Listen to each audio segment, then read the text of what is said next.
Ça fait un petit moment que les formulaires ils existent. Et je vois que l'automobile, tout droit. On s'arrête pas de faire des leads pour acheter une voiture à 150 000 balles. C'est sûrement la bonne méthode que de remplir un formulaire sur Instagram. C'est sûr. Ça, il va acheter la voiture à 150 000. Tu t'arrêtes, tu recules d'un mètre. Tu dis, ah non. Mais tu t'en fous parce que ça, c'est un business de gens qui vendent des leads. Et c'est trop bien. Tout le monde est très riche. Sauf celui. Oui, celui qui les achète.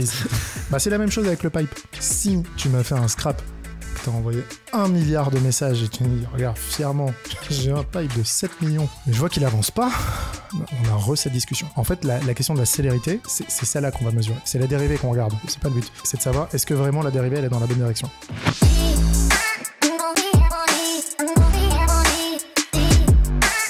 Charles-Alexandre, bonjour. Jordan, monsieur le ministre. Donc toi, t'as un profil marketeux, mais très polyvalent, j'ai envie de dire. À bien des égards, on aura l'occasion d'en discuter pendant l'épisode, mais moi, peut-être en sujet d'ouverture, ce que j'ai envie de te poser comme question, c'est, en fait, t'as la particularité d'avoir travaillé dans plein de secteurs très différents. Je me suis noté banque, publicité, e-commerce, retail, casino, finance, etc. À la fois B2C, B2B.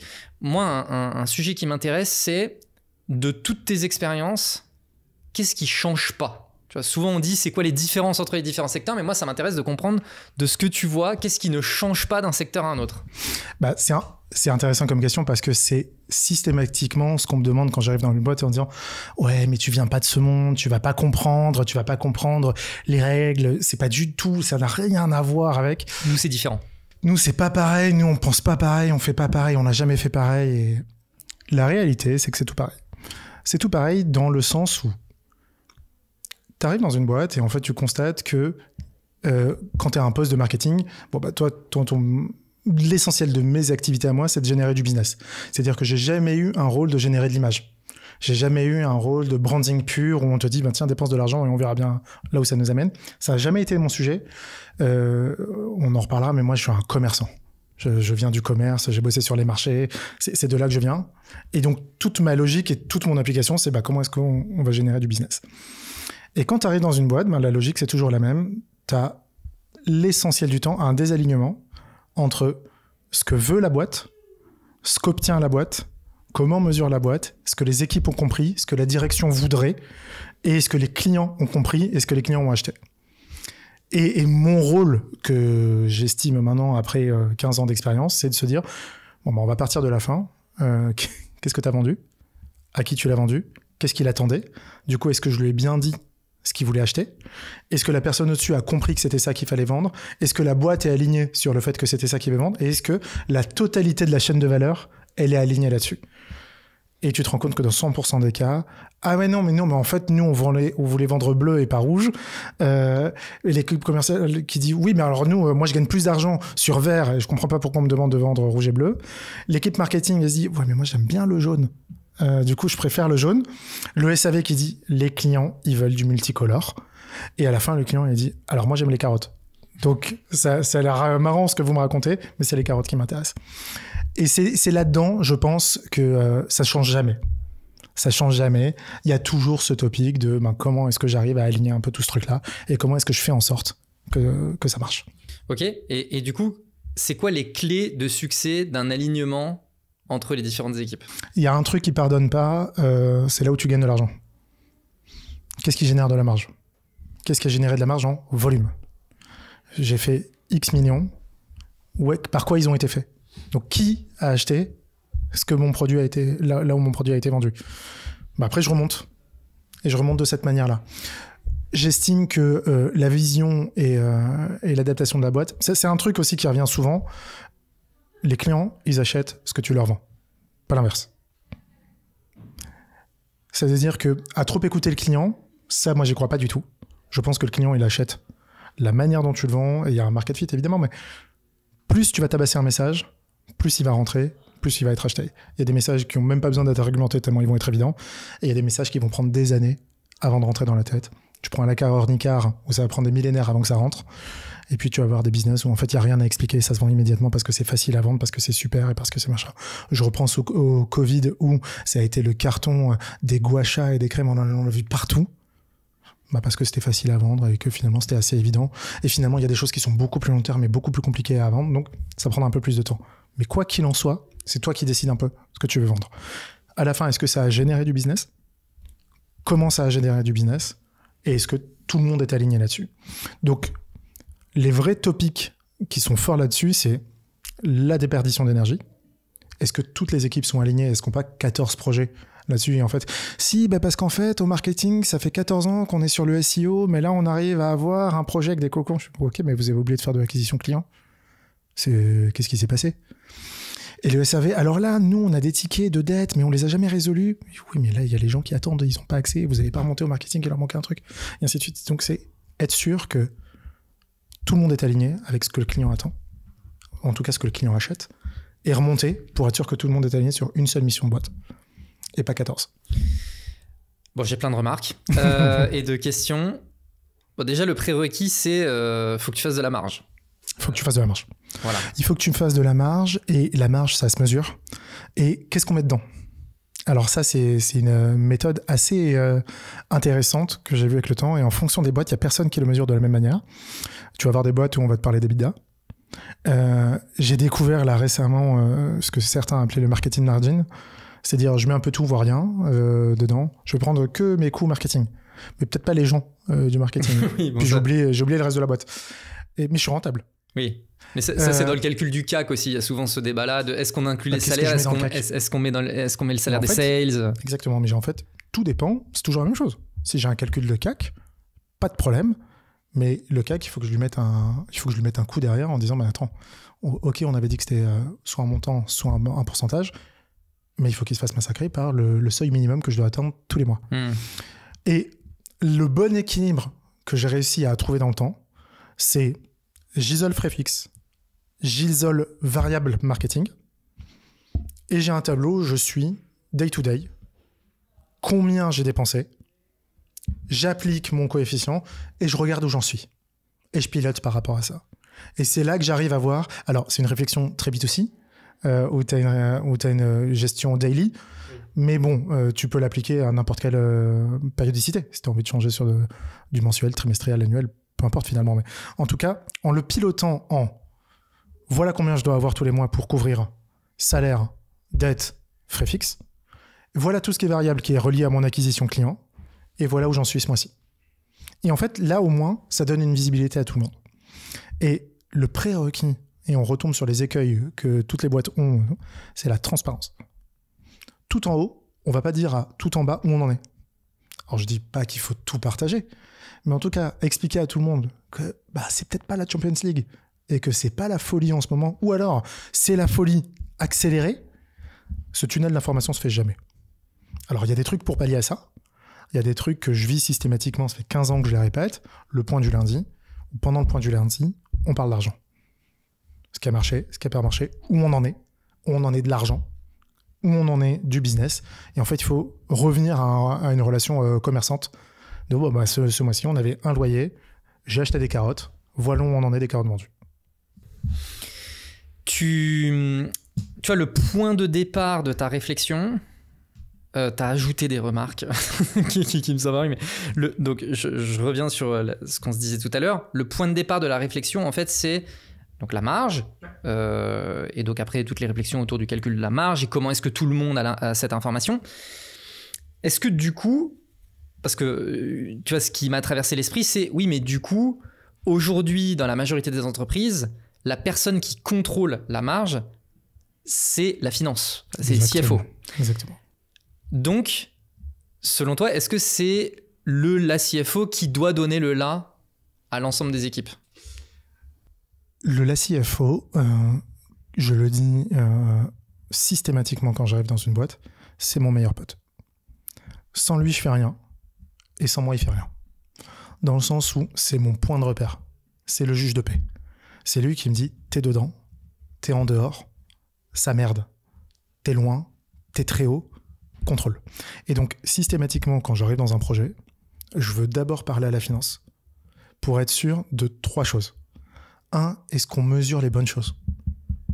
2, où on en est vraiment.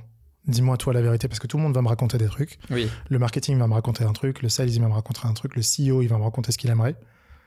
Mais il y en a qu'un seul en fait qui s'en fout un peu, et qui va te dire la vérité, parce qu'il peut pas te mentir. Tu dis bah voilà, on en est vraiment. Et 3, c'est celui qui va me dire vas-y push ou recule. Et en fait, c'est celui qui généralement comprend les chiffres. Et si ton CFO comprend pas les chiffres, c'est un autre sujet. C'est un autre podcast. Mais en tout cas, c'est de se dire, OK, un directeur marketing qui vit pas avec un CFO, c'est qu'il a pas compris son rôle. Alors, je vais corriger un peu. C'est pas spécialement un directeur marketing. C'est un directeur marketing qui s'occupe de la perf. Oui. C'est-à-dire, c'est pas un directeur de branding, c'est un directeur de... Vu qu'on met un peu tout dedans, aujourd'hui, on va l'appeler CRO quand il gère à fond la perf. Oui. Ben, si c'est une personne qui est en charge de générer le cash, il faut qu'il vive non pas avec le CEO, mais avec le DAF. Et le rôle du CEO, c'est d'être le patron de tout ce petit monde. Ok. Et le DAF, il bosse directement avec le responsable du revenu et de manière hebdomadaire. Donc sur ce côté réunion hebdomadaire, notamment pour parler des chiffres, etc., tu disais c'est une vision qui est très B2C, je partage, ça me permet de parler d'un sujet, on en avait déjà discuté en off sur qu'est-ce que le B2B devrait prendre du B2C et inversement. Effectivement, moi je suis d'accord pour dire que ce rythme, parce qu'un rythme à la semaine de review, c'est un peu intense. Particulièrement pour des entreprises B2B, où parfois les temps de closing, blablabla. C'est quoi ton avis là-dessus ? Alors là-dessus, il y a un truc qui est hyper intéressant à remonter et qui se fait mécaniquement dans ton pipeline. Quand tu as un pipe, bah, tu as une pondération sur chaque step, sur chaque phase de ton pipe. Oui. Et en fait, comme tu as une pondération sur chaque phase, au lieu de se dire bah, je vais attendre le 100%, parce que tant que c'est pas 100%, c'est pas gagné, pour mesurer la perf, ben je mesure le step. Je vais prendre une analogie. Quand tu fais tes pubs sur Facebook, on va parler Facebook, quand tu fais des pubs sur Facebook et que tu fixes un objectif, mais que tu sais que ton lead time, c'est, on va dire, 90 jours entre la génération de lead et la conversion. C'est possible. Mais même en B2C, c'est possible, si c'est un peu cher. Bah, Facebook, il va avoir du mal à rapprocher. Donc, tu vas reprocher à Meta, ouais, mais mon ROAS, ça marche pas. Bah, évidemment que ton ROAS, ça marche pas. Alors, t'as mis du server-side, t'as tout bien fait, mais avant de remonter à 90 jours, c'est loin. Bah, trouve des étapes intermédiaires et mets un objectif intermédiaire et tu le pondères. À partir du moment où tu lui mets un plafond et tu sais que sa chance de réussite elle est moindre, tu prends un step avant, 1, 2, 3, 5 steps, et tu fixes et tu génères ton volume de cette manière-là. Donc au lieu d'attendre et de vérifier un CPA, bah, moi j'ai des CPA intermédiaires. Et je sais qu'en fait, le sign-up, c'est un peu chiant, parce que si tu regardes le monde aujourd'hui, il est coupé entre CPL et CPA. Et personne ne se soucie trop des phases au milieu. Alors que le monde, c'est une nuance de gris. Alors, c'est moi qui dis ça, je suis peut-être l'être le plus binaire du monde, mais il y a, entre CPL et CPA, il y a un univers. Et c'est un univers qui est complètement sous-exploité. Et c'est sous-exploité à la mesure, c'est sous-exploité à l'analyse, c'est sous-exploité à l'acquisition, c'est sous-exploité à la rétention.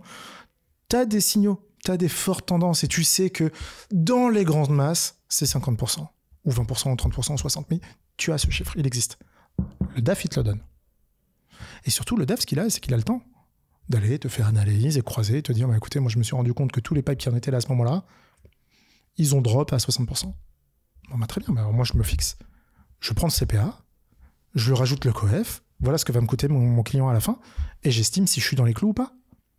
Et j'avance. Donc, je pense que de se dire, ok, le lead time, il est long, mais je suis loin du film, ouais, mais tu peux pas, c'est pas binaire. Tu as des étapes au milieu et tu as le droit de piloter par rapport à ça. Et pas s'arrêter au MQL et me dire, bah non, moi j'ai MQL, SQL et gagné. Et non, il se passe des choses au milieu. Ok. Souvent, notamment dans les SaaS, tu sais, on vient te dire il faut que tu aies 3 fois le pipeline du mois par rapport au closing que tu vas faire, parce que généralement il y a des temps de closing, il y a des taux de conversion de 30%, et donc tu sais que voilà, tu as un objectif de 100K, bon bah je vais créer 304 pipes. Ouais. Tu penses que ça c'est une bonne méthode pour répondre justement à cet enjeu ? Bah, c'est la même méthode, sauf que est-ce que je vais te donner un contre-exemple B2C qui est la lead gen sur Facebook. Ça n'a jamais marché. Enfin si, ça marche extrêmement bien pour les mecs qui vendent des leads. C'est-à-dire que moi, ça fait un petit moment que je suis sur Meta, ça fait un petit moment que les formulaires ils existent, et je vois que l'automobile, tout droit, on s'arrête pas de faire des leads pour acheter une voiture à 150 000 balles. C'est sûrement la bonne méthode que de remplir un formulaire sur Instagram, c'est sûr. Ça, il va acheter la voiture à 150 000. Tu t'arrêtes, tu recules d'un mètre, tu dis bah non. Mais tu t'en fous parce que ça, c'est un business de gens qui vendent des leads. Oui, tout à fait. Et c'est trop bien. Et bravo à tous ceux qui vendent des leads, et à mes amis qui vendent beaucoup de leads, et tout le monde est très riche, sauf celui, celui qui les achète. Bah, c'est la même chose avec le pipe. Si tu m'as fait un scrap et que tu as envoyé 1 milliard de messages et tu dis, regarde, fièrement, j'ai un pipe de 7 millions, mais je vois qu'il avance pas, on a cette discussion. En fait, la question de la célérité, c'est celle-là qu'on va mesurer. C'est la dérivée qu'on regarde. C'est pas le but. C'est de savoir, est-ce que vraiment la dérivée, elle est dans la bonne direction? Est-ce que le temps de conversion, il est au bon moment? Est-ce que vraiment je l'ai calé au bon endroit? Et ce fameux 30%, est-ce qu'il évolue tous les jours? En maths, tu appelles ça la moyenne mobile. Bah, tu suis ta moyenne mobile et tu regardes où t'en es. Et tu regardes comment elle évolue et après, tu l'écartes dans le temps. Ok. Je remonte encore un tout petit peu en arrière où tu disais que toi, la conviction que tu avais, c'était faut pousser sa proposition de valeur. Et puis, si ça. Donc, tu as mentionné qu'il y avait le sujet quand même du market fit, mais à la fin, tu pousses ton message, ça prend peut-être du temps, etc. Mais à la fin, voilà, ton client, il achètera ce que. Toi, tu vends. Voilà. Qu'est-ce que tu penses du rôle de product marketer? Parce que j'ai l'impression que c'est un rôle qui vient en contradiction avec ta vision. Alors, je ne vais pas me faire des potes. C'est l'armée mexicaine. T'empiles une armée mexicaine. Et le général du général, du master général du général. Le product marketer, c'est un type qui est mi-figue. Tu vois, il est là, mais il n'est pas là. Il n'est pas là pour faire de la perf, il n'est pas là pour faire du branding. Il écoute, il te saoule. Et en fait... il veut le bouton, il veut pas le bouton. Le bouton, s'il était plus... Cousin, occupe-toi de tes affaires, laisse-moi tranquille. En gros, le problème que j'ai avec ça, c'est l'éloignement business. Assez souvent, le product marketer, il est trop loin du biz.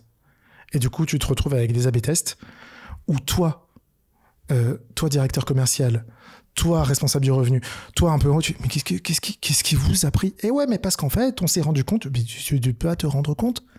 Vous êtes en train de tout me niquer, mais en fait, oui, mais vous n'êtes pas arrivé à la fin de B-test. Mais j'ai perdu 70% du chiffre. Alors oui, la B-test va être probant, ouais, c'est sûr. Ouais, on va tout niquer. Et donc, en fait, c'est ce truc-là. Ça suffit de créer des postes pour se retirer de la responsabilité en tant que responsable. Toi, en tant que patron, donc un patron de pôle, patron de team, patron, tu as une responsabilité de ton produit. Et tu dois bosser et avancer sur ton product. Arrête de recruter un type qui va te dire alors moi je sais. Mais il sait pas, il est pas chez toi. Et il connaît pas ton produit, il connaît pas et généralement il regarde pas les chiffres. Et il sait pas que en fait merde, mais en fait ici c'est hyper important et cette fonctionnalité elle a l'air géniale mais elle contribue pas au chiffre d'affaires. Ou pareil, et vous vous rendez compte, on a deploy 200 features. Taux d'usage, contribution au chiffre d'affaires et tension. Et tu te rends compte avec le temps que tu peux nettoyer beaucoup et te concentrer sur ton produit pour faire en sorte de gagner plus d'argent. Je challenge un petit peu ça. Je prends tout. je challenge puisque moi de mon côté, tu vois, j'ai quand même le sentiment que le rôle de product marketing, il a 2 intérêts dans ta vision. Le premier, c'est le lien avec le client. Alors oui, effectivement, il y a le côté customer success, mais en fait, comme tu l'as dit, quand t'es sales, t'as le sentiment que ton client il veut quelque chose. Quand t'es customer success, t'as le sentiment qu'il... Voilà. Et donc, je trouve que le rôle de product marketing, là-dedans, il vient correctement prioriser les éléments qui sont déterminants, notamment dans le business. Mais en fait, dans ce que tu décrivais, je me disais... il y a le bon et le mauvais product marketer et effectivement il y a quand même le point essentiel qui est il faut que cette personne-là elle ait une vision business et qu'elle soit concentrée sur ce qui va générer du biz, etc. Donc ça c'est le premier point, c'est le côté liant avec le client, ne pas le perdre. Et le deuxième élément, j'ai perdu, mais du coup ça va me revenir. Déjà, Alors il y a un point qu'il faut préciser. Moi, ce que j'aime dans le côté product, j'ai eu des products de génie avec lesquels j'ai bossé, avec des équipes tech. Et les fonctionnalités, pour une fois, c'est pas la tech qui décidait. Et c'est pas, j'ai envoyé 800 tickets, on a fait les mesures, et puis on a décidé qu'on allait faire ça parce qu'on s'est rendu compte que truc. On avait des comités de validation côté business en disant, est-ce que marketing et sales, vous êtes d'accord? Est-ce que SAV aussi, t'es d'accord dans l'histoire? Parce que les sales, ils voudraient ça. Marketing, il dit, non, en fait, tu l'as déjà. Ou l'équipe Sales Ops, il dit, mais non, vous l'avez déjà. Alors, on va le faire plus simplement, mais vous l'avez déjà. Le SAV dit, moi, si j'ai pas ça, je suis bloqué. Ça remonte et le marketing dit, alors, attends, moi, je peux te proposer un truc, mais en fait, effectivement, on a besoin. Avoir un juge de paix au milieu smart, et j'ai bossé avec des products, mais alors, je sais pas comment tu arrives à bien faire la différence entre une équipe produit qui est tech et une équipe produit qui est dans l'équipe marketing. J'ai un peu de mal à faire la différence, mais j'ai eu des équipes produits incroyables, brillantes, parce qu'elles avaient compris l'enjeu business. Ouais, et du coup, ça me permet de faire le lien avec ce que j'avais oublié, et du coup, ça m'est revenu.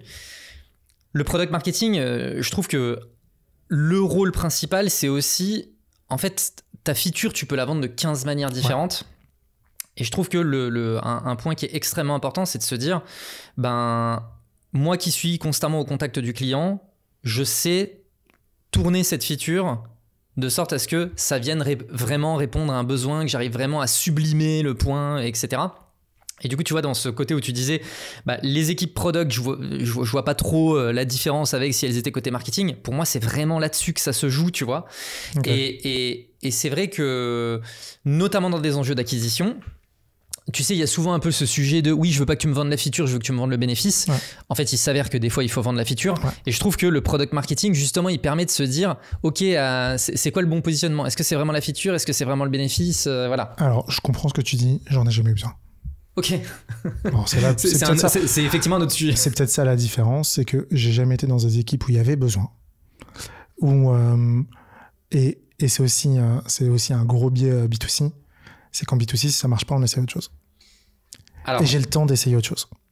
J'ai le temps parce que j'essaye et je peux 6 heures plus tard te dire on a merdé, corrige, oui. On tourne la barre.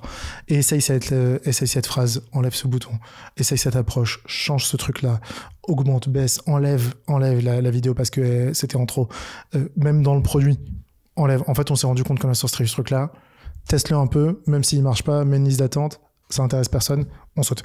En fait, la vitesse du B2C offre ce confort-là de se dire j'ai pas besoin d'avoir une team qui va réfléchir longtemps avant d'essayer.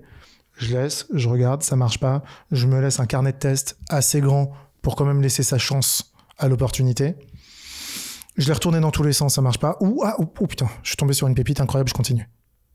Ouais. Et en fait, c'est une déformation B2C que de se dire je peux tester. Moi, j'ai la souplesse. Si ça me pète un matin à 2h du matin, je peux lancer un A/B test. Et à 8h, j'aurai ma réponse. C'est pas vrai, mais quelques heures plus tard, j'aurai mon analyse. C'est un peu le corollaire de tout ça. Je suis 100% d'accord. C'est que ça va me créer un temps de réflexion qui est beaucoup plus oui, le passage de l'idée à l'exécution... il est quasi immédiat. Ouais, il est quasi immédiat. Et notamment quand on fait de la perf ou des ads social media, en fait, les effets de la décision qu'on a prise est très très rapide. En fait, par exemple, ça va plus loin. Tu veux tester ta feature. Tu veux savoir s'il faut parler de choux, de carottes, de poissons. Tu lances une pub qui pointe vers rien. Puis tu vas regarder les taux de clics et tu vas dire ok, les gens ils veulent des poissons. Ou alors aucun des trois. Et t'as pas besoin de... Ouais, je suis d'accord. T'as pas besoin de faire autre chose. Et ça suffit. Et en fait, ces réflexes de bricolage, c'est ce qui manque un peu au B2B. De venir... En fait, il y a des... Tu vois, on reprend la notion de lead et d'acquisition. Il y a un peu la même chose quand tu veux déployer. Au lieu de se dire, tiens, je vais faire la NASA, ça va être génial. Puis finalement, tu te dis, en fait, si j'y vais juste, je teste, t'as accès à rien, mais tu regardes un petit peu, est-ce que ça clique, est-ce que ça intéresse, est-ce que ça permettrait, le premier point que je citais tout à l'heure, à savoir le défocus. Il y a le syndrome de la bonne idée, qui est une maladie terrifiante, qui peut être corrigée par juste une ads avec « on a sorti une nouvelle feature, inscrivez-vous » et je regarde le CPL pour savoir combien ça marche. Je me permets d'interrompre l'épisode pour vous présenter Bulldozer, l'entreprise derrière la production de ce podcast. Bulldozer est un collectif spécialisé en marketing et growth et notre job, c'est de maximiser la performance marketing et commerciale des entreprises sur l'ensemble de leur funnel, donc de la génération de leads à leur conversion et leur rétention. Pour ça, on s'appuie sur différents leviers, le premier étant notre pool de plus de 200 experts qui composent le collectif et qui nous permettent d'adresser des sujets aussi divers que la demand gen, l'outbound, le SEO, les RevOps, etc. Ainsi qu'une méthode de travail scientifique, data-driven et qui exploite ce qui se fait de meilleur en termes d'outils et technologies. On a accompagné plus de 200 clients depuis notre création en 2022 et parmi nos références, on trouve des super boîtes comme Aircall, Salesforce, Payfit ou Mooncard, pour ne citer qu'elles. Si vous aussi, vous souhaitez faire de votre marketing non plus un simple générateur de leads ou de notoriété, mais bien un générateur de revenus, je vous mets un lien vers notre site internet en description. Écrivez-nous, je pense qu'on peut faire de très belles choses ensemble. Allez, on reprend. D'ailleurs, un point qui est extrêmement important, ça me permet de faire le lien avec un des sujets qu'on mentionnait au début sur t'as ton pipe et puis entre ton lead et ton closing, en fait, c'est un peu, dans la majorité des boîtes, il n'y a rien. Je pense qu'une des raisons pour lesquelles ce côté on teste les choses un peu rapidement, c'est quelque chose qui se fait pas beaucoup en B2B. C'est pour une raison franchement qui se défend, qui est c'est pas parce que tu vas générer beaucoup de leads que ça va se transformer en closing. On est tout à fait d'accord. Et donc ça peut être un biais. Tu peux lancer un test qui va avoir un énorme biais qui est c'est une proposition de valeur qui en fait est incomprise, etc. Et au moment du closing, ça close pas. Et donc moi, c'est vraiment un gros sujet avec les clients de Bulldozer, c'est de se dire c'est quoi la métrique intermédiaire entre ton lead et ton closing qui offre le feedback le plus rapide possible mais qui apporte le plus de sécurité aussi sur le fait que ça va closer derrière. Je donne l'exemple un peu typique, c'est le SQL. Le SQL, dans la majorité des boîtes, c'est tu as un sales ou un SDR qui a appelé et qui a validé qu'effectivement, il y avait une opportunité créée. Moi, je considère que entre le moment où le lead est généré et le moment où le SQL il est généré, c'est l'affaire d'un coup de fil. Donc, ça peut être extrêmement rapide.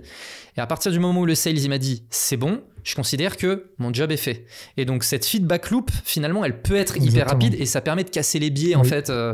Mais du coup, effectivement, ça demande peut-être un staffing un petit peu différent qu'en B2C parce que pour pouvoir valider les tests, c'est bien d'avoir un SDR avec soi pour venir derrière valider le fait que c'est bien quali. En B2C, contrairement à ce qu'on pense, il y a aussi beaucoup de monde au téléphone.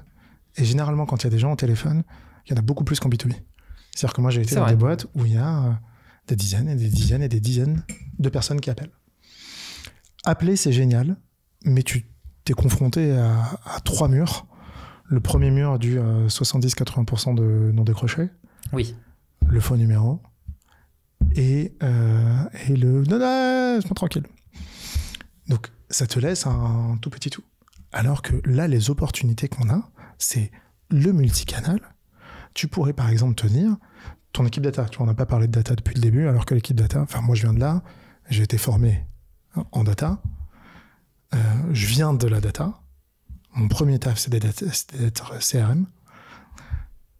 Tu peux nourrir des modèles de 1000 manières. Par exemple, tu vas dire, OK, un type qui a jamais ouvert aucun mail, je peux lui découper sa conversion parce que je sais qu'à 8 emails non ouverts, la probabilité qu'il bouge quand je vais l'appeler, elle est quasi nulle.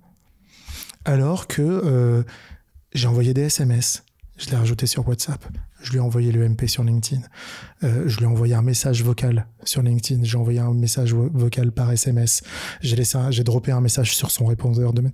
Aujourd'hui, on peut sortir un petit peu de l'email, on a le droit. Alors, il y a des gens qui le font très bien, notamment sur LinkedIn, mais il y a 1000 autres manières de le faire, jusqu'au courrier. Tu as 1000 manières d'aborder ton client et qui peut te donner des indices forts de pilotage avant la fermeture. Oui. Tu le sens un peu. C'est un profil Tinder. Oui. Tu peux le savoir avant d'atteindre la 5e date. Tu peux avancer un peu de cette manière-là et c'est un peu la même logique. SQL, c'est génial, mais c'est un gros problème. Il y a 80% que tu vas jeter. Oui. Parce que tu les as pas au téléphone, ce qui est normal. Ouais, complètement. Oui, c'est vrai qu'il y a ce biais-là. Ok, j'avance un petit peu. Pour rester un peu sur les sujets perf, avant qu'on revienne sur le sujet data, mesure de la perf, ça m'intéresse. Si on parle structuration d'équipe, pour aussi faire le lien avec le sujet product marketing, pour toi, à quoi ça ressemble une bonne team pour traiter ces sujets-là? Ces sujets-là de acquisition, rétention. Ok. Déjà, alors, une personne qui a la tête, donc hyper important de savoir si c'est un business qui est marketing lead ou sales lead. Pour savoir si c'est si c'est l'équipe sales qui décide ou est-ce que c'est l'équipe marketing qui décide. Ça change tout. Ça change tout parce que typiquement, si c'est une équipe marketing, la partie sales ops, elle est côté marketing. Et si c'est une équipe sales, la partie sales ops, elle est côté sales. C'est quoi les critères pour déterminer marketing ou sales? Qui fait le chiffre? Qui fait le chiffre? C'est hyper facile. Est-ce que tu as des conversions automatiques? Des conversions, elles se font seules? C'est marketing lead. Est-ce que tu as des conversions qui se font uniquement via sales? C'est sales lead. Basique. C'est mon prisme, c'est pas une règle. C'est comme ça que moi je le comprends. Et la réalité, c'est qu'il y a de l'hybridation possible tout le temps. Quel que soit le business. C'est pas parce que tu vends sur un site de e-commerce que normalement tu dois pas positionner une équipe de commerciaux. Et de la même manière, c'est pas parce que tu as une équipe de commerciaux qu'il faut pas que tu réfléchisses à une conversion automatique. Malheureusement, à partir du moment où tu as décidé et que tu te retrouves avec un directeur marketing fort ou un directeur sales fort, t'es un peu loqué. On va dire non, mais arrêtez de me couper les trucs parce que ça va me couper, et tu te rends compte que t'es opposé à des intérêts personnels. Ah non, mais il y a ma prime dans ce truc-là. Et l'équipe marketing, mais non, mais moi, mes objectifs, ils sont les... ça marche pas. D'où l'intérêt du CRO. Le CRO, il a un seul intérêt, c'est la boîte. C'est la top line. Bon, alors du coup, quelle que soit la manière, peu importe, vu que c'est lui qui décide.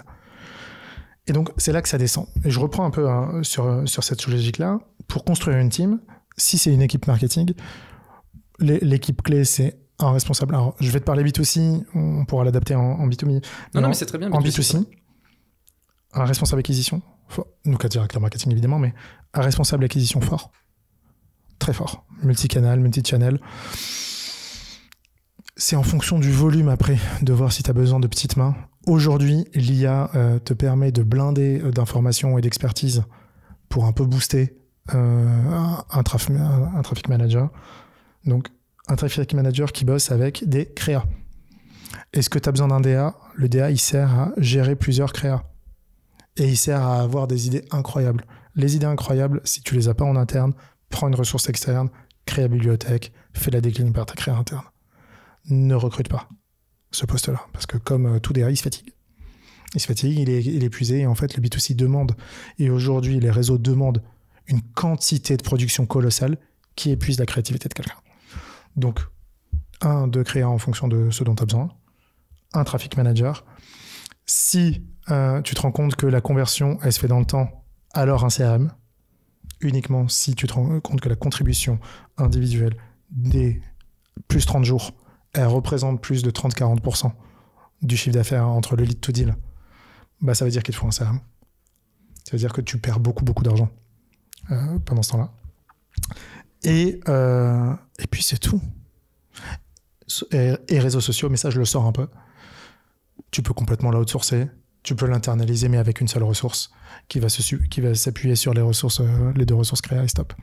Celle qui doit être mutualisée avec tous les autres services et la data, 1 à 2 personnes à la data en fonction de la taille, machin, etc. Mais une personne référente à la data qui va te permettre de produire les reporting et les analyses, et en tout cas qui va avoir le temps d'aller creuser. Parce que toi, tu n'as pas le temps de faire. Et pour moi, ça suffit dans une équipe marketing. Ça suffit. Les fonctions dont tu peux avoir besoin en fonction des business, c'est concepteur rédacteur, plus de motion design, parce que finalement tu as fait les économiques et c'est plus intéressant de recruter. Pour moi, c'est pas une question de est-ce que je recrute ou pas, c'est qu'est-ce qui est économiquement le plus rentable pour moi. Donc c'est pas une core team. Oui. La core team, c'est celle-là. Et après, tous les add-ons, est-ce que j'ai besoin d'internaliser la traduction? Est-ce que j'ai besoin d'internaliser le motion design, la conception rédaction? Puis dans d'autres boîtes, ça va être est-ce qu'il faut 5 personnes aux réseaux sociaux parce que finalement j'ai une énorme prod de content. Donc est-ce que j'internalise parce que versus l'outsourcer? C'est ça, c'est que de l'économique. Mais en ce que je dois garder à l'intérieur, c'est ça. Mais tu vois, tous les derniers pôles que tu viens de mentionner, motion design, concept rédacteur, etc., c'est que des rôles autour du content. C'est que des rôles autour du content parce qu'aujourd'hui, en B2C, c'est la qualité de ton contenu qui va faire ta conversion. Ouais. Aujourd'hui, la partie technico-technique de l'administration, de l'acquisition, on en fait toute une affaire. C'est de l'expérience, c'est du réflexe, c'est de l'analyse, c'est de la patience.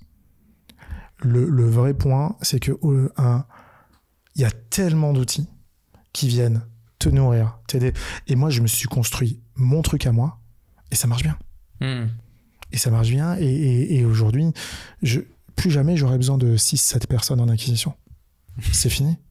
C'est fini, on n'est plus dans ce monde-là. Tu as des black box, tu as des informations que tu n'as pas, ou alors, à l'inverse, tu as énormément de remontées de données. J'ai plus besoin d'avoir quelqu'un qui pilote à ma place. Et le temps passé là-dessus, il est très largement réduit. Grâce à l'IA notamment ? Mais l'IA, c'est extraordinaire là-dessus. C'est extraordinaire. Là où c'est extraordinaire, il y a 3 leviers sur lesquels c'est fou. Le premier, c'est la remontée de données. On en a parlé. Moi, je me suis construit mon petit setup où je reçois en daily les performances des 7 derniers jours avec toutes mes règles de gestion à moi. Oui. C'est-à-dire que j'achète pas une solution tierce qui vient me dire voilà ce qu'il faut faire. C'est voilà comment moi j'arbitrais jusque-là. Et à chaque fois, je lui rajoute une petite contrainte en plus. Je me suis rendu compte que j'ai été confronté à ce problème-là. Ah ben tiens, je vais quand même le documenter ce truc-là parce que voilà comment j'ai arbitré par la suite et ça a marché. Mais je gagne des plombes. Des plombes. Et il me résume à la fin, il me dit voilà, ça tu coupes, ça t'augmentes, ça tu dupliques, ça tu mets en pause, ça tu le relanceras plus tard, etc. Ou concentre-toi sur ce produit, c'est trop bien. Mais ça, c'était le travail de 2 personnes, de toute la journée. Et de la même manière, et j'ai plus de trous dans la raquette. Et j'ai plus de problème. Tu arrives souvent sur des comptes où il y a 1500 ads qui tournent en parallèle, ce qui est tout à fait possible dans le monde actuel, en fonction de audience, marché, créa, produit.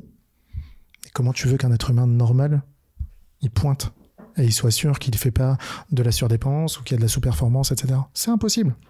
C'est impossible. Puis il passerait des heures. L'IA le fait pour toi. Elle le fait pour toi. Et pour moi, le bon usage de l'IA, c'est de l'utiliser en assistant. C'est un excellent assistant. Il a mes règles de gestion. Il m'envoie de l'information. J'arbitre. Je gagne des heures. Et pareil pour mon traffic manager, il gagne des heures. Et ça va beaucoup plus loin. Aujourd'hui, le challenge de donner à ton créa en lui disant bah ça a marché et ça a pas marché, trouve-moi des équipes où ça marche comme ça. C'est juste, tiens, refais-moi un lot de 25 créas. Oui. Tu la connais cette histoire. C'est vrai, on connaît tiens, ça. Voilà, allez.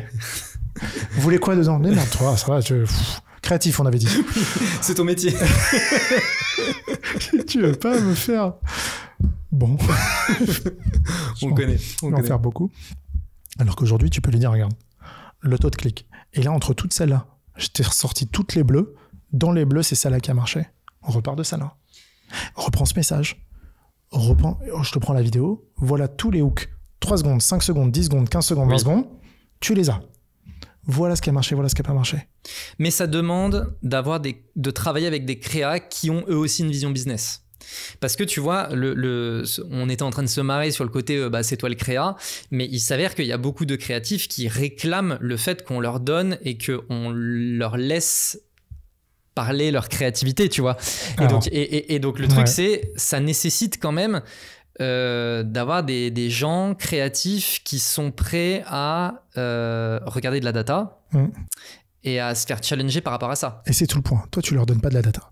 Tu leur dis voilà ce qui a marché, voilà ce qui a pas marché. Bosse là-dessus, ça marche pas. Là où c'est hyper intéressant, c'est que moi, si je lui dis ça et je continue à optimiser, tu sais ce que je vais avoir comme performance ? Rien. Parce que ça va tenir un temps. Puis après, je vais avoir ma fatigue. J'aurai optimisé ce modèle-là, cet axe-là, puis ce sera terminé. La puissance d'un créa, c'est de venir en me disant je te fais ça, je vais au bout de cet exercice-là, mais je me suis lancé sur ce truc-là parce que j'ai réfléchi et je pense que si on pouvait traiter de cette manière-là, ça serait intéressant. Donc on va faire une vidéo, on change complètement l'axe, on va faire cet axe-là. Moi j'ai besoin de lui pour ça. Moi j'ai besoin de lui pour ça. J'ai besoin de lui pour qu'il comprenne et qu'il me dise à moi tiens, j'ai réfléchi et je pense qu'on peut aller chercher. Je prends son apport, il me fait une créa et je regarde et je lui donne les chiffres en disant voilà pourquoi ça n'a pas marché. Bien, on reteste quand même, change la musique parce qu'en fait j'ai un drop très très rapide. Le hook, On l'a essayé sur 2 trucs. Le hook, là-bas, il a bien marché, ici, il n'a pas marché. Là, c'est pas la même musique. On coupe la musique et on regarde. Et en fait, ça te permet toujours la même chose. Déjà, le créa, il a moins de frustration en disant, on m'a pris, on a tout jeté. C'est foutu. J'ai bossé pendant 3 semaines sur un truc qui s'est fait drop en une demi-journée. Et il comprend. Et deux, on teste. C'est pas parce que ça va pas marcher tout de suite que ça marchera pas demain. Alors on change un peu, puis si on voit qu'au bout de 3-4 fois ça marche pas, on arrête. Mais on laisse une chance. Et ça, c'est un truc vraiment dont j'ai vu l'évolution ces dernières années, ce qu'il n'y avait pas avant. Avant, tu jetais juste. Parce que ça remontait pas autant, on n'avait pas autant de données, et surtout on n'avait pas les ressources pour aller travailler et aller cruncher autant de data. Et surtout, tu vas pas commencer à mobiliser une équipe data sur un truc aussi trivial que l'analyse de créa qui vont vivre pendant 3 semaines. Ouais. Donc là-dessus, je pense que ça a révolutionné l'approche. Enchaînement tout trouvé sur le sujet de la data. Ouais. Toi, c'est quoi les data qui t'obsèdent, que tu regardes tous les jours? C'est quoi, voilà.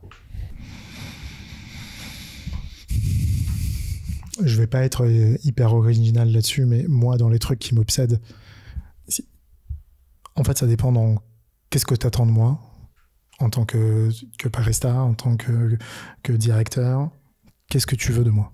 Si tu veux du chiffre, les trucs qui vont m'obséder, c'est combien j'ai dépensé, combien ça m'a rapporté. Donc c'est une forme de ROAS, c'est une forme Oui. Il y a 200 noms différents, mais on va se focus là-dessus et on va le déchirer pour être sûr qu'on soit bien dans le pipe. Et puis moi, j'ai des trucs hyper cons. Le hook rate, c'est une obsession. Je fais beaucoup de vidéos, tout le monde fait beaucoup de vidéos aujourd'hui. Le hook rate est complètement ignoré les 3/4 du temps, et puis tu considères que ta créa n'a pas marché alors que c'est juste ton hook qui a foiré. Le hook rate, c'est un truc, et tu peux en faire 50 des hook rates. Et c'est pas parce que ton hook rate est que par exemple on va prendre un hook rate à 5 secondes par rapport au hook rate 3 secondes. Le hook rate 5 secondes, il faut le combiner avec le taux de clic. Parce qu'en fait, tu peux avoir des gens qui voient le hook et qui cliquent. Oui. Et donc, du coup, tu as un drop à 5 secondes. Et toi, tu penses que ta vidéo n'a pas marché. Mais non, ton taux de clic était excellent. Donc, en fait, c'est que ça a très bien marché. Donc, en fait, c'est une pondération. Il y a un cumul de ces deux qui va t'amener. Et après, tu le combines avec un taux de rebond et tu regardes. OK, ça marche. C'est cette réflexion-là que je me pose et que j'ai posée, tu vois, dans mon petit algo qui me calcule tout seul comme un grand. Mais c'est ce que je regarde tous les jours. Ça, je regarde parce que tu le sais, tu vois, on parlait d'étape intermédiaire avant même un CPL. Si ça, c'est bon, le CPL, il est là. Et après, soit j'ai complètement foiré ma landing page, et dans ce cas-là, j'aurai un CPA. Ok, donc si je devais résumer, là, tu as mentionné un peu 3 catégories de data. Ouais. C'est l'attention que tu génères. Exactement. La conversion. Ouais. Et la rentabilité. Et la rentabilité. Globalement, c'est... Mais en final, ça s'appelle la vie. Est-ce que t'as... non, mais c'est également les 3 éléments qui m'obsèdent. Est-ce que tu as attiré les gens? Ouais, voilà. Mais si tu les as attirés, ça veut dire que tu les as compris, ils t'ont compris. Est-ce que tu les as convertis? Ça veut dire l'avantage, la value prop elle est intéressante pour eux. Oui, et la parce qu'il y a une conversion, différence entre la curiosité et l'intérêt. Tu vois. Bien sûr. Et après, tu as une conversion finale, ça veut dire, ok, j'étais au bon prix. Ou alors, j'étais pas assez cher. Aussi, c'est un sujet, le pricing. Porté par les product marketers, d'ailleurs. Alors justement, est-ce qu'il est porté par le product marketer ou est-ce qu'il ne devrait pas plutôt être une obsession du directeur marketing? Ouais. Que la logique de je mets le bras dans la réduction, tiens, bon, moins 10, venez on essaye à moins 40, moins 60, moins 90 et il ne me reste plus rien. Ou alors se dire, venez on monte de 50, on verra où ça nous mène. Ça fébrile pendant quelques jours, ça a l'air de tenir, hein. Et on pousse. Et on pousse jusqu'à trouver le prix où, ah non, là ça pète. Ouais. Et là ça pète. Et il y a de là ça pète, ça existe. Mais bien sûr. Et dans tous les business. Bien sûr. Et donc tu remontes et tu vas te positionner. Et au lieu de regarder plutôt cette stratégie de se dire, alors on a bien regardé tous nos concurrents, ils sont à 27,90, du coup on s'est mis à 27,90 parce que c'est 27,90 le bon prix. Oui. Voilà. Oui. Bon. Si tu peux me donner le prix exact de la bouteille de Coca que tu as acheté la semaine dernière, je serais fasciné. Vas-y. Je sais pas. Voilà, tu sais pas. Et en fait, tu connais le price range, tu sais dans quoi c'est, oui, mais tu sais pas combien ça coûte. C'est vrai. Je saurais pas dire exactement. Un sujet aussi qui m'intéresse, c'est donc toi, tu as un rôle dans beaucoup de boîtes par lesquelles tu es passé ou que tu accompagnes aujourd'hui, qui est à la fois de management, mais tu as aussi un rôle très hands-on et que tu tiens à garder. C'est quoi l'équilibre pour toi qu'il faut, un peu l'équilibre optimal entre la partie leadership management et la partie hands-on, j'exécute? Je pense que moi, j'ai eu la chance de vivre beaucoup d'étapes de la création du marketing digital tel qu'il est aujourd'hui. C'est-à-dire, j'étais dedans et j'ai fait pendant que c'était en train d'être créé. On a fait des ads pendant que Facebook a lancé les premières ads. Il fallait être ingénieur pour lancer les premières campagnes Google. On était ingénieur quand il fallait le faire. Les premiers emails avec Emailvision, c'était d'une souffrance inouïe. On était là. Et le fait d'avoir cherché, de s'être cassé la tête, d'avoir creusé et creusé, fait qu'aujourd'hui, il y a un truc que je veux pas, c'est être dépassé et pas comprendre ce qui est en train de se passer. Donc, systématiquement, je vais vouloir utiliser l'outil, rentrer dedans, voir comment il marche, être sûr des fonctionnalités, pour une seule chose, c'est soutenir et accompagner mes teams. J'ai demandé, on a tous réfléchi, on a lancé un projet CRM, et là je vois que le CRM il galère, je veux pouvoir venir avec lui dans l'outil et me dire tiens regarde, on va le débloquer ensemble, ou si tu creuses ici, cherche par là, je pense qu'on peut passer par ici, ou alors tu peux le faire dans Make, ou alors dans N8N, ou voilà comment est-ce qu'on peut activer. Je veux savoir le faire, non pas pour le faire et bypasser les gens, mais pour lui montrer et le guider. Je pense que le fait de savoir le faire donne un niveau de paix inouï à tes équipes. 100% d'accord. Parce qu'elles vont se dire Charles, je suis en galère, là je sais pas. Et là je viens, on regarde ensemble. Et j'ai fait ça avec des équipes en acquise, en CRM, en data, en tech, en produit, en branding, en n'importe quoi. Parce qu'en fait, j'en ai tellement bouffé moi tout seul comme un grand que je veux aider les gens. Et je veux aider mes teams là-dessus en se disant si on le fait ensemble, on va trouver la solution. Et je veux pas que tu te restes dans ton tunnel tout seul comme un grand. Je pense qu'il y a aussi un sujet, tu vois, de confiance en soi. Parce que, je veux dire, admettons, tu n'as jamais mis les mains dans le CRM. Ouais. Et moi, je suis en galère sur le CRM. Ouais. Et je vais venir te voir et je vais te dire, je suis en galère. Ouais. Je peux me retrouver rapidement dans une situation où, en fait, ce que tu es en train de te dire, c'est un incapable. Alors que... C'est un incapable qui? Moi ou lui? Non, moi. Ah, toi, que toi, en tant que mon manager, tu te dises... Bon, je sais pas ce qu'il me fait là, il pinaille. C'est un peu un incapable. Je viens jamais seul, je veux qu'on le fasse ensemble. Et si on le fait ensemble, on le fait ensemble. Voilà, mais du coup, le fait que toi, tu n'hésites pas à mettre les mains, etc., ça va aussi, dans cette situation, potentiellement, soit te permettre de dire « Ah, mais regarde, on a trouvé une solution ensemble », soit « Ah oui, effectivement, il n'y a pas de solution, on passe à autre chose ». Et c'est même pire. Est-ce que c'est moi qui n'ai pas de solution? C'est « Attends, on va faire l'appel à un ami ». Exactement, c'est là où je voulais en venir. Ouais. Et en fait, l'appel à un ami, c'est soit ton ordinateur et tu vas passer un peu de temps sur les forums, soit tu appelles physiquement un ami en disant tiens, je suis sûr que toi tu sais faire ça, tu as eu ce problème-là, voilà mon problème dans CRM. Je veux dire un truc que tous les mecs qui ont HubSpot aujourd'hui, ça les rend hystériques. Il n'y a pas la date aujourd'hui.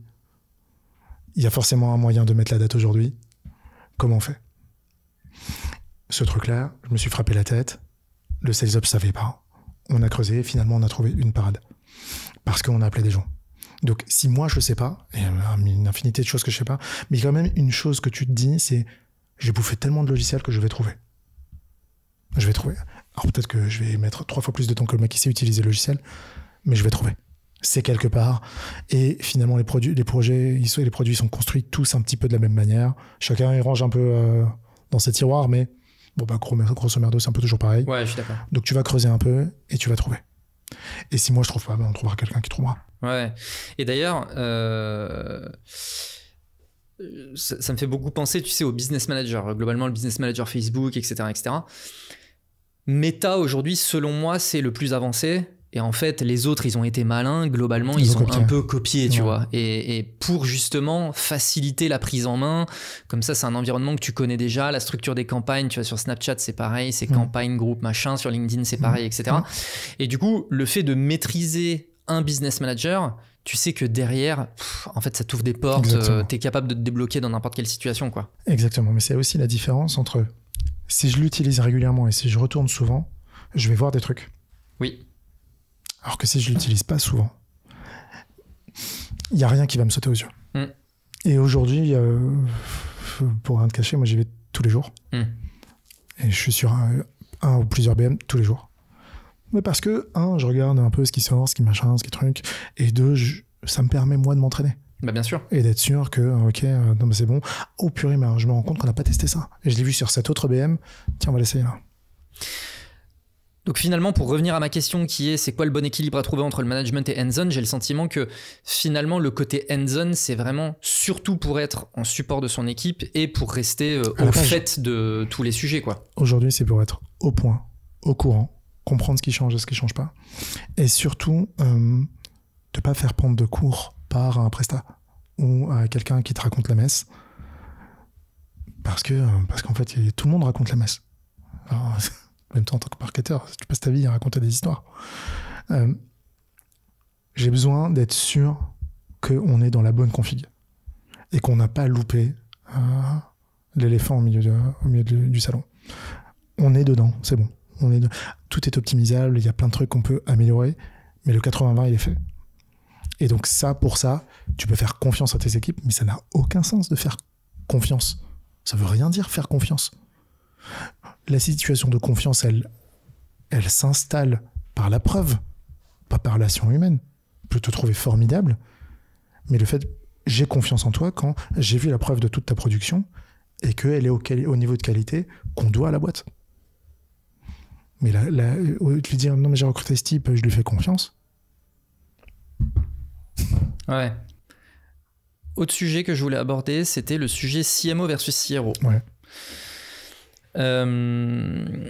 Je sais que tu as un avis assez fort là-dessus et en fait tu as une vision que je trouve assez intéressante et que je partage globalement.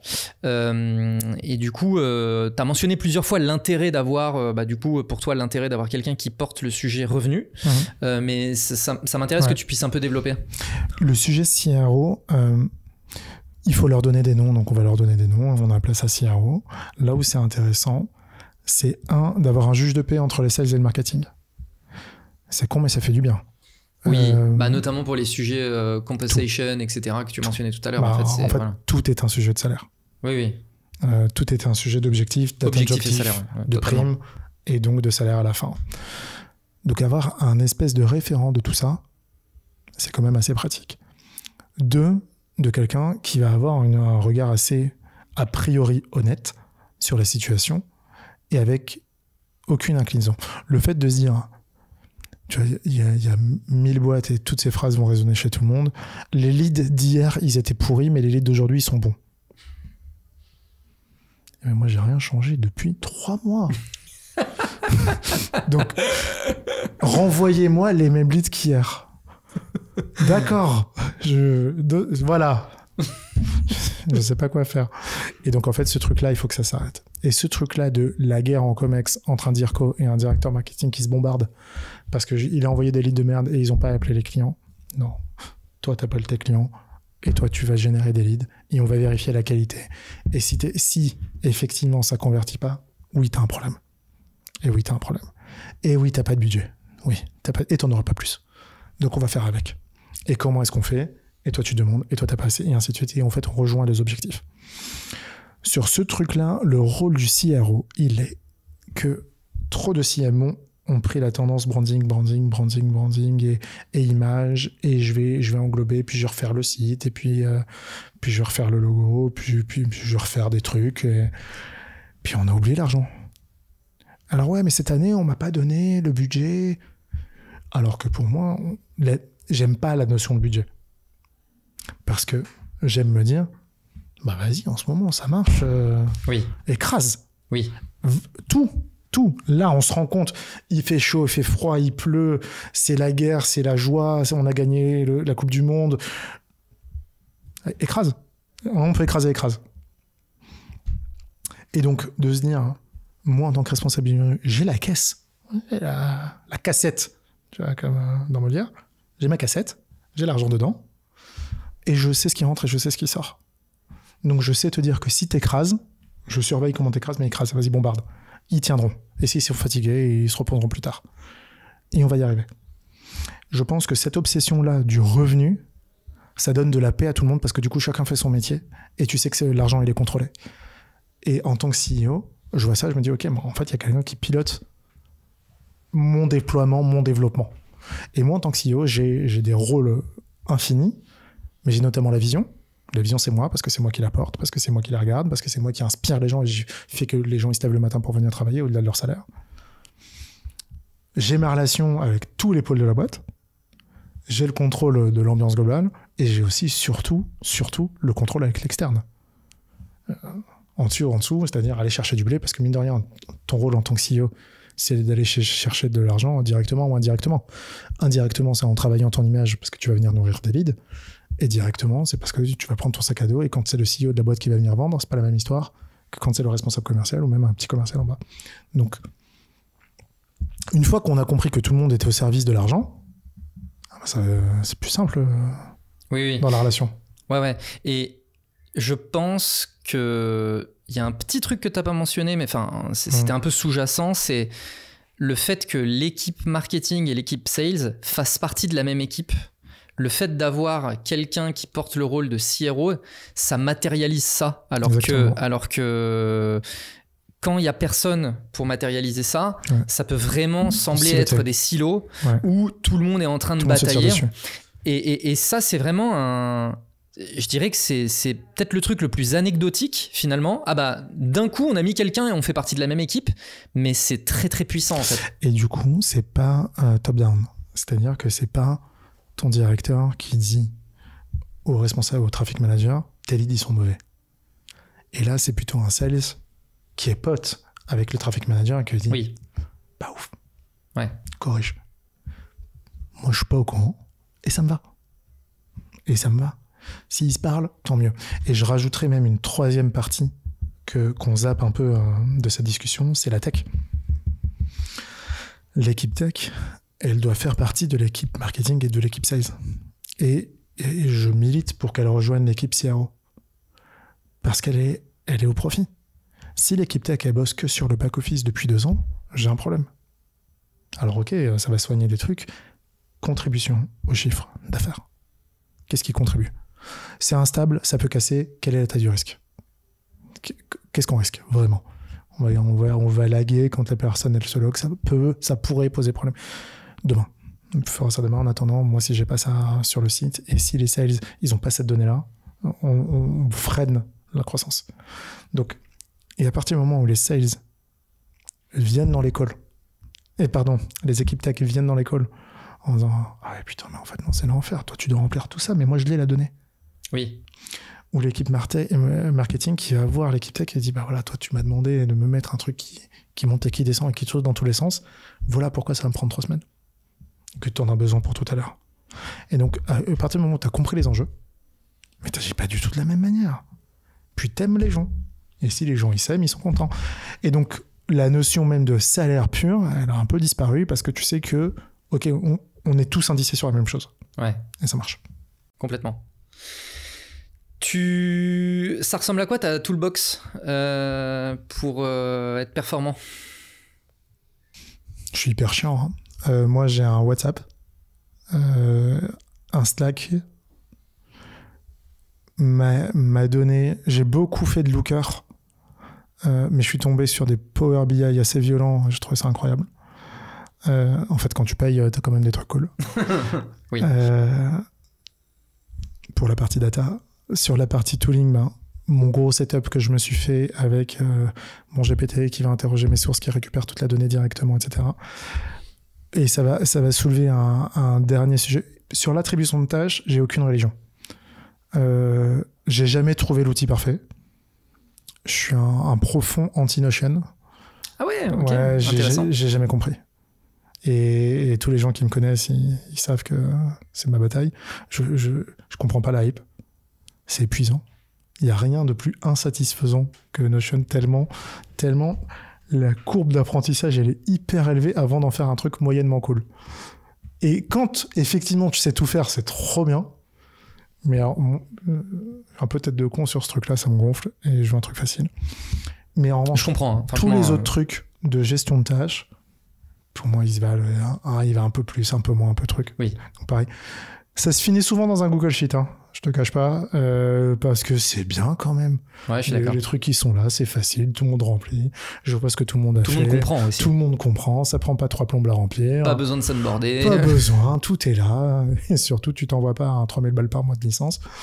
Donc finalement, on n'est pas si mal dans un Google Sheet. C'est très bien.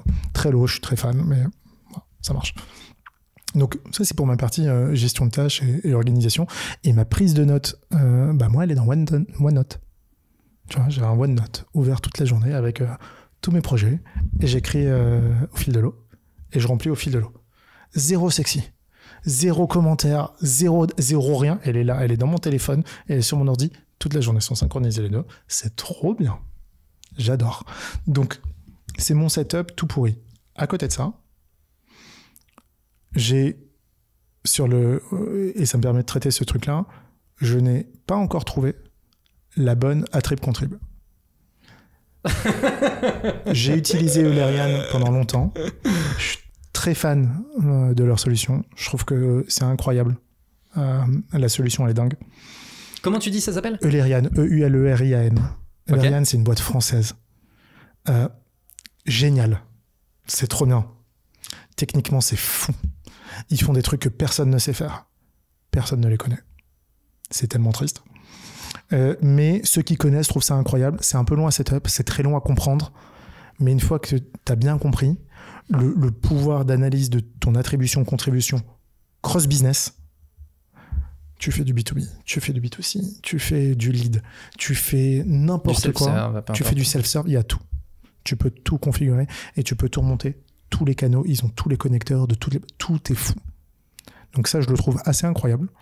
Et c'est un peu le tool que j'ai jamais réussi à challenger jusque-là. D'accord. Parce que j'ai jamais réussi à trouver un truc qui me permettait autant de compréhension et autant d'analyse entre quelle est l'attribution et la contribution. Par exemple, ils ont une killer feature qui est la contribution des impressions méta sur la conversion Google. Est-ce que tous ces gens-là ont subi une impression méta et ont converti sur Google derrière? Donc, est-ce que vraiment j'attribue à Google Ads la totalité de ma conversion? Ça, personne ne le fait. Et c'est hyper intéressant, c'est déjà et je pense que pour beaucoup de business, ce serait la réalisation bien sûr. Du vrai Customer Journey. Exactement. Tu as encore trop de gens. Alors, finalement, quand tu regardes, tu arrives chez les clients puis tu te rends compte qu'ils sont encore uniquement en client-side et que donc client-side est opposé à server-side. Oui. Client-side, c'est le pixel que tout le monde met sur son site. Trop bien. Mais tu te rends compte qu'entre iOS, les cookies, le changement de device, etc., tu perds tout. Le nombre de boîtes qui sont server-side, c'est très rare. Oui. C'est vraiment très rare. C'est encore trop rare, ouais. C'est encore hyper rare. Facebook facilite pas du tout l'affaire. Google encore moins. Mais une fois que tu l'as fait, c'est fou parce que tu vas renvoyer toute la donnée que tu as chez toi vers les plateformes. Mais là où c'est complètement sous-exploité, tu peux renvoyer de la donnée intermédiaire. Et on retombe dans ces trucs-là. Oui. À partir du moment où tu commences à renvoyer ce qui s'est passé au téléphone, mais c'est plus du tout la même histoire dans ta conversion. Si j'envoie chaque changement de phase, donc je peux enrichir mes leads et faire un objectif au changement de phase. Et ainsi de suite. Toutes ces choses-là n'existent que très peu et n'est que très peu déployé dans très peu de boîtes. Donc, le server-side, parfaitement géré par Eulerian parce que parfaitement compris. Et après, j'ai toute cette question de, finalement, j'ai regardé dans Meta, il m'a dit que j'avais fait 300 ventes. Puis j'ai regardé dans Google, il m'a dit que j'avais fait 200 ventes. Sauf que tu n'as pas fait 500 ventes à la fin du mois. Comment tu juges l'arbitre? Pas. Et donc, ça pose problème. Mmh. Et donc, des tools, j'ai essayé Aeros, j'en ai essayé plein. Très cool. J'ai pas encore trouvé un challenger de l'Eulerian aujourd'hui. Ok, intéressant. Je ne connaissais pas. Ouais. Très heureux que tu partages, surtout si c'est une boîte française. Attrib Contrib, c'est un énorme sujet B2C. Ouais, c'est très gros volume, énormément d'éléments de conversion, de machin, de trucs, et aussi beaucoup de multiplicité de canaux. C'est rare qu'en B2B, t'aies 15-20 canaux d'acquisition. Oui, mais c'est beaucoup plus commun qu'en B2C que ton chemin de conversion, il se fasse par l'intermédiaire du multipoint de contact. Voilà. Alors que, je veux dire, en B2C, selon les typologies de business, mais tu peux avoir l'achat compulsif. Tu l'as pas en B2B. Bah non. Tu vois, ça me permettait, quand je travaillais, quand je vendais de la formation, de mesurer ma télé. Ouais. La télé, ça peut se mesurer d'une manière, mais d'une précision irréelle. En fait, on avait pris un outil marché qui coûte assez cher, qui te permet de regarder, tu vas lui donner tout ton trafic, il va organiser tout ton trafic, il est relié directement aux chaînes de télé, il regarde les pics, et tout ce qui ressemble à un pic, il attribue à ce spot-là. Donc au lieu de t'envoyer un GRP, il te dit, t'as fait tant de visites, et là, Eulerian, il prend le relais, il te dit, ouais, mais c'est tant de visites là, celle-là, c'est tant de leads et tant de ventes. Donc en fait, t'as un ROI par ads télé. Donc on était arrivé avec l'agence, tu vois, là je vais parler d'agence, la télé, moi je peux pas appeler TF1 et lui dire je veux le 18h30 celui-là. C'est pas possible.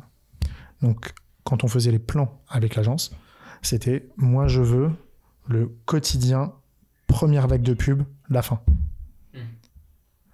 Tu sais, quand tu choisis le 18h30, tu sais pas si tu veux passer à 18h30 ou à 19h10, mais tu sais que tu vas être dans ce slot-là, mais que si tu changes de phase, ton client il est plus là. Et donc, on en était arrivé à un niveau de précision où moi, je testais dans l'émission plusieurs endroits en fonction des jours. Et je me rendais compte qu'avant cette heure-là, c'était pas pour moi. Après cette heure-là, c'était pas pour moi. Mon client, il était là. Et donc, je vais envoyer ici cette émission, celle-là, celle-là, celle-là. Donc, on était vraiment à ce niveau-là de granularité. Et ça change tout. En fait, tu optimises ta télé de la manière où tu optimises ta campagne Facebook. Et ça, c'est la combinaison de tools hyper pointus qui te permet de sortir un peu d'une stratégie du tout sachant média. Ah, c'est mesuré. Très cool. Bon, je vais regarder Eulerian. CRM ? Ouais. T'as un petit CRM de prédilection ? J'ai découvert HubSpot il y a quelques années. C'est quand même fou malade. Hein. C'est pas moi qu'il faut convaincre. C'est dingo. C'est dingo. Et puis, ils sortent 20 features par semaine. Rien à dire. Même en B2C ? Mais même en B2C, les gens, ils ont rien compris. C'est trop bien. C'est trop bien parce que, en fait, la réflexion, te dire, je réfléchis comme en B2B. Parce que le B2B, il a de ça, de chaque lead a une valeur. Oui. Alors qu'en B2C, j'ai un taux de désabonnement à 15%, bon, c'est pas grave, je vais les retrouver plus tard. L'ajout de valeur qu'a le B2B à chaque lead est ce qui manque au B2C. Le B2C va apporter au B2B des chaînes, des relais, du cross-platform, du monte-et-descend qui va nourrir de manière extraordinaire ton funnel de vente. Et donc, je pense que c'est les deux canaux se rencontrent à cet endroit-là. Et donc, pour moi, HubSpot, il a une inclinaison naturelle à B2B, notamment dans sa tarification. Mais, tout à fait. Mais qui finalement est génial pour du B2C. Ok, très cool. Très bien. J'essaie de réfléchir un peu à d'autres outils un peu clés. Je crois qu'on a quand même bien fait le tour. Top. 2025, les challenges pour toi, là, cette année, c'est quoi ? Le challenge 2025 pour moi, donc pour mon agence Kimono, c'est de se dire, OK, comment est-ce que j'arrive à acquérir des nouveaux clients sur mes topics. Donc en fait, moi, ma value prop, elle est hyper simple. C'est de se dire, je te ramène ce sens commerçant dans ton équipe et qu'est-ce qu'on en fait ? Comment est-ce qu'on fait pour aligner tout le monde et faire en sorte que ça marche et mettre à disposition des teams qui vont déployer ce sujet-là. Mais ça, c'est évidemment ce que je fais jour et nuit. Ce qui m'intéresse le plus, c'est quand même de me dire comment je vais me construire ma stack de tools à moi pour répondre à mes problèmes. Alors, je vais pas me lancer dans un Notion, je te cache pas, mais c'est plutôt de se dire, je vais me lancer dans des outils... Confluence. Jira. Quel rêve. C'est tellement cool. C'est tellement léger à gérer. Mais ceci dit, sans déconner, je pense que l'endroit où j'avais eu le plus de souffrance dans ma vie, c'est Microsoft Project, MS Project. À un niveau de peine terrifiant. Plus sérieusement, c'est de me créer des outils qui vont me permettre à moi, et donc à tous mes clients, et donc à tout le monde, de répondre à mes problèmes. Ce que je fais aujourd'hui sur l'analyse de mes ads. C'est assez génial pour moi, parce que moi, ça a changé ma vie. Mais je pense que ça pourrait changer la vie de beaucoup de gens.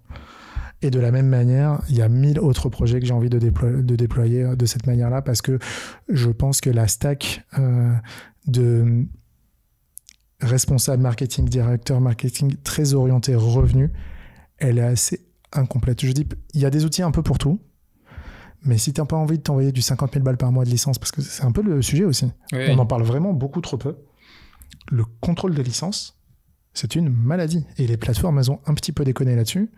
Hier, j'ai fait un test avec un logiciel qui permet de l'agrégat de données, parce que j'avais besoin pour un client.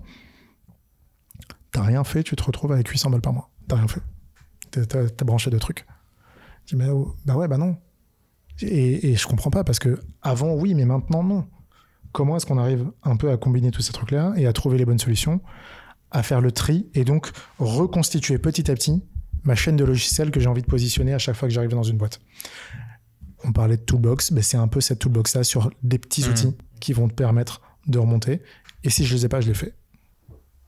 Donc c'est un peu ça mon challenge de 2025. Très cool. Pour les gens qui veulent suivre ça, on les envoie sur ton LinkedIn ? On les envoie sur mon LinkedIn. Vu que tu viens de le dire, ce sera à jour d'ici là. Non, j'ai rien fait encore sur mon LinkedIn parce que j'ai des enfants, monsieur. Ok, très bien. Non, mais on peut les envoyer sur Snapchat, sur Insta. Bon, sur mon Snap, tu vas pas être déçu. Il se passe plein de trucs. Non, je mettrai à jour mon LinkedIn, mais oui, effectivement. Pour l'instant, tu me contactes et on voit comme ça parce que en fait, je suis hyper focus sur les beaux clients et les beaux projets que j'ai en ce moment, et je me suis pas encore trop concentré sur ça. Top. Bah écoute, cher Alexandre, merci beaucoup pour tout ce partage. Merci à toutes les personnes qui écoutent encore l'épisode maintenant. Merci d'être resté jusque maintenant. 6 heures. Voilà, ça fait depuis 2018. N'oubliez pas le like, le commentaire, le partage, et puis on se retrouve au prochain épisode. À plus. Do it! Just do it! Don't let your dreams be dreams. Yesterday, you said tomorrow. So just do it! Make your dreams come true! Just do it!